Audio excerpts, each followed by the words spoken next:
Assalamualaikum warahmatullahi wabarakatuh. Balik lagi ke channel gue Nabas Tala. Baiklah, pada kesempatan kali ini gue mau ngerekap film yang berjudul Jailbait.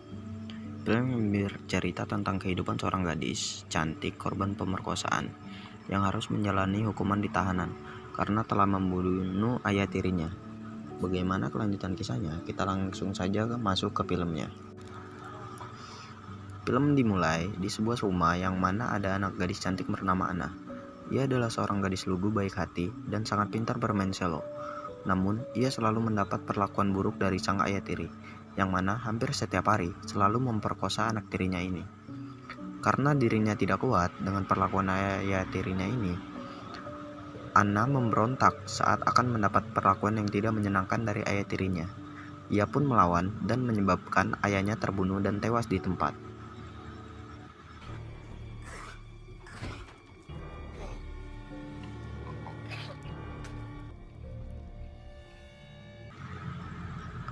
Film pun pindah di pengadilan, di mana Anna sedang diadili di hadapan hakim ditemani ibu kandungnya.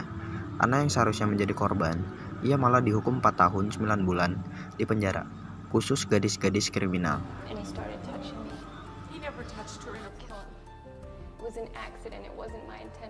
The defendant, Anna Nix, is correctional facility.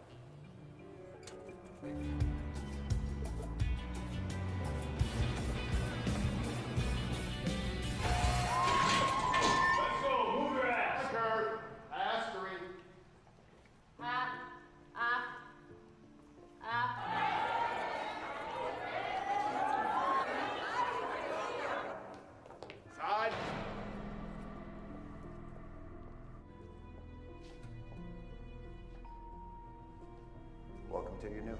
Have a good day. Let's go! Kemudian, di dalam sel penjara, Anna berkenalan dengan seorang napi wanita bernama Jenny. Jenny sedikit pendiam dan suka membaca. Namun, tersimpan sebuah rahasia yang sangat mengejutkan, di mana saat menjelang pagi, saat Anna masih tertidur, si Jenny tidak bisa mengendalikan jiwa beringasnya yang penuh dengan perasaan.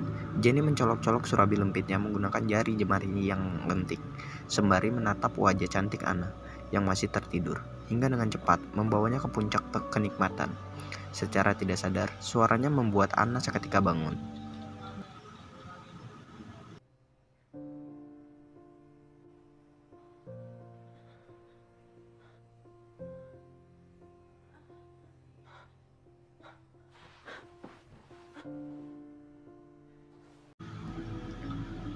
Keesokan harinya, seluruh napi digiring keluar ruangan, dan saat itu juga Anna didatangi oleh ketua kelompok napi yang bernama Cody.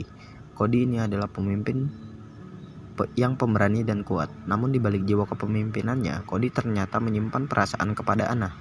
Cody di sini ingin mengajak Anna untuk masuk ke dalam gengnya, tetapi Anna malah menolaknya, yang pastinya membuat Anna mendapatkan perlakuan yang kurang mengenakan dari kelompok Cody. Oh, you're one of those. You must have fucked up. Be your friend.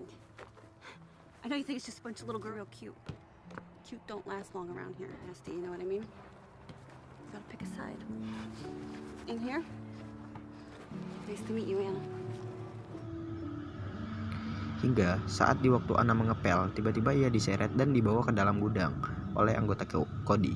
Dan mereka pun memukuli Anna hingga mendapatkan banyak luka di perutnya dan harus menjalani program pengobatan di klinik.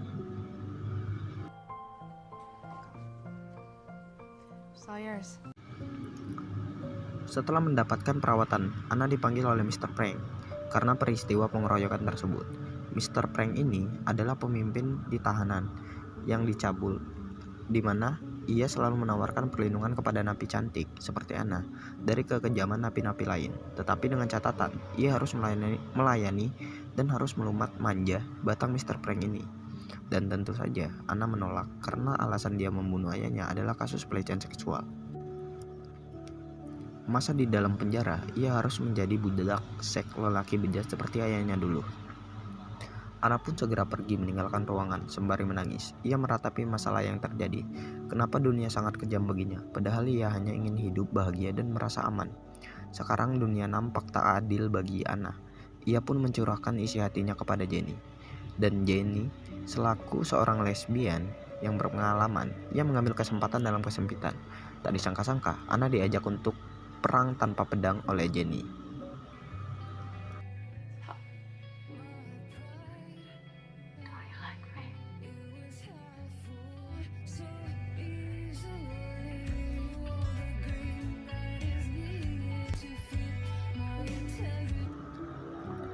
Keesokan harinya, Anna dibully oleh kelompok wanita berkulit hitam. Merasa tak kuat dengan pilihannya, akhirnya Anna mendatangi Cody dan menerima ajakan untuk bergabung dengan syarat Anna harus memukul ketua kelompok wanita berkulit hitam tersebut dan harus direkam oleh Cody. Dikarenakan jika Anna berkhianat kepada Cody, Cody akan membeberkan bukti video pemukulannya yang otomatis akan menambah masa hukuman Anna.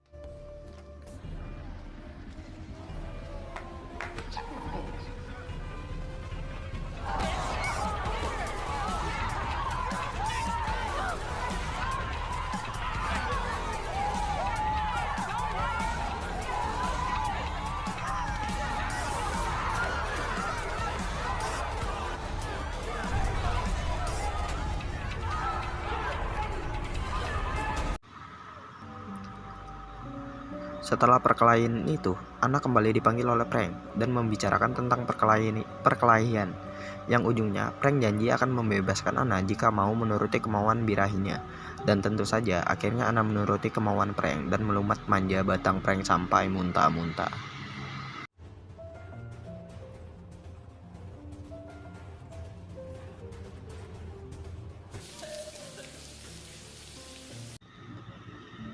Lalu Shin berpindah ke markas Cody yang sedang membuat tato untuk Anna serta memberikan Anna narkoba. Dan Anna di sini mulai merasakan kenikmatan narkoba. Setelah agak ngeplay, Anna dipaksa oleh Cody untuk membuka bajunya, yang kemudian menghisap puting Anna hingga dilanjutkan perang tanpa pedang lagi. Fuck, bitch. What the hell is going on in here? This is not your cell. Get out! Pada besokannya, Anna dikunjungi oleh ibunya, namun yang terjadi bukanlah pertemuan yang indah, melainkan cekcok besar karena ibunya masih tak terima kenapa suaminya dibunuh oleh anaknya sendiri. Ibu Anna beranggapan bahwa Anna mengada-ngada tentang kejadian di mana ayahnya selalu memperkosa dirinya setiap hari. Kemudian ibunya pun pergi setelah marah-marah dengan Anna. Don't ever come back here. Lalu Shin berpindah di mana terjadi pertempuran antara kelompok Cody dan kelompok kulit hitam yang menyebabkan Anna lagi-lagi dipanggil oleh Frank. Dan Anna sudah tahu apa yang dilakukan jika Anna mendapatkan masalah. Ya, Anna harus melayani Frank, tetapi sebelum itu Frank memberi narkoba kepada Anna agar lubangnya tambah sempit. Setelah semua yang Anna alami, mental Anna menjadi sangat agresif dan tak bisa mengendalikan amarahnya. Akhirnya Anna mencoba untuk bunuh diri. Untungnya rencana berhasil digagalkan dan dia pun mendapatkan perawatan eksklusif dan penanganan khusus karena Anna yang memiliki kondisi mental yang sedang kacau. Dr. Han, Where am I? I was in there for a while. how do you feel? Where are you? I didn't want to kill myself.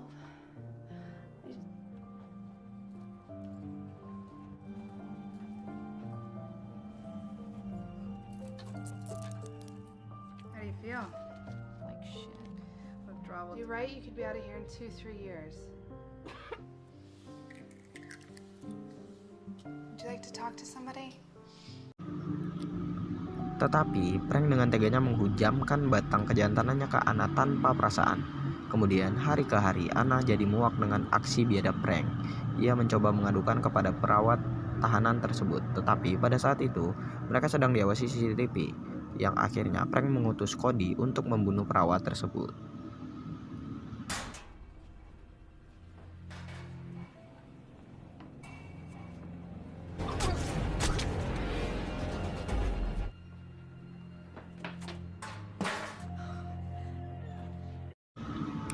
Singkat cerita, di penjara sedang mengadakan pementasan dan Anna pun di sana memainkan cello dengan sangat indah. Dan setelah acara itu selesai, Frank menghampiri Anna dan ia selalu mengiming-imingi kebebasan di bulan depan dengan catatan ia harus melayani batangnya lagi. Anna yang bahagia karena janji yang diucapkan oleh Frank padanya dengan penuh semangat langsung melayani Frank walaupun masih berada di panggung teater. Really?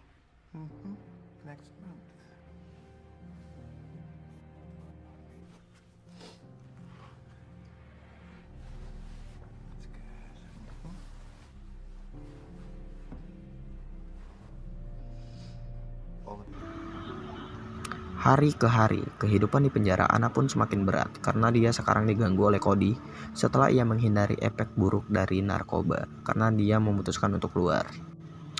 Di sisi lain, Cody pun meminta tolong ke Anna dengan mengancam karena Cody pun juga sudah muak dengan kelakuan dari Frank. Cody menyuruh Anna untuk membawa handphone saat melayani Frank. Anna pun menyetujui dengan hal tersebut.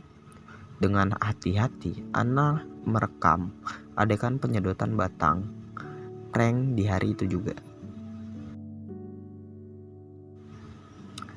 Setelah kejadian itu, Anna ternyata adalah mendapatkan pengajuan bebas bersyarat karena Anna memenuhi kriteria tersebut.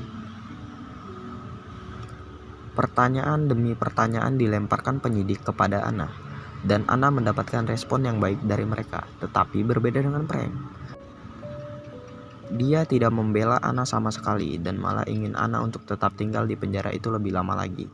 Namun, sebelum petugas menolak persyaratan bebas bersyarat Anna langsung menyodorkan HP dan memberikan hasil rekaman dari kegiatan dirinya dengan Frank. Frank di sini langsung panik dan ingin merebut handphone tersebut. Tetapi tindakannya gagal karena petugas sudah terlanjur melihat hasil rekamannya. Alhasil, Frank pun ditangkap dan Anna akhirnya dibebaskan bersyarat. On behalf of the state of California, full investigation will take place and justice will be served. We grant you parole.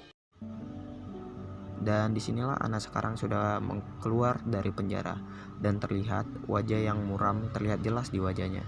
Dan Anna selaku anak yang baik hati dengan lapang dada menerima semua yang ia alami dengan tegar. Ia tetap melanjutkan hidupnya meski telah menjalani kehidupan yang begitu kejam dan memalukan. Dan film pun selesai dengan Anna yang dipeluk erat oleh ibunya. Terima kasih.